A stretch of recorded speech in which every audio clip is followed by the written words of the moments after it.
Allahsız bile. 40 nakı bile. Ama yok.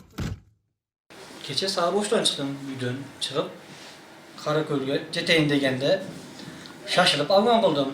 Aldım dağı maşinadan. Saat 14'te geleyim çamasında, 10'da çamasında. Şu tünelge içinde avgan kıldım. Tünelden çıkıp atkanda avgan kılganda fisileş maşina gelip kaldı. Olar toktop kaldı. Men anagin olarga pamyak kılıp ötüp kettim. Tünel içinde avgan kılıp ötüp kettim şunda.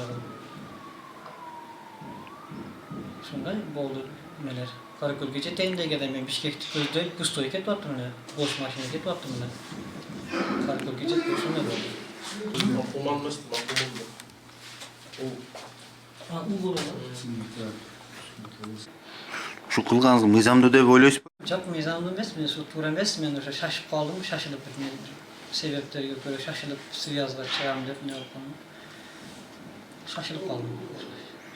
Bu siz narşoni kılgan yer qaysi yer konkretniy adresini aytsanız. Karaköl'e jeteyin degende akak tünel o'sha. Taşkömürden Karaköl'de ortasıdağı akak tünel.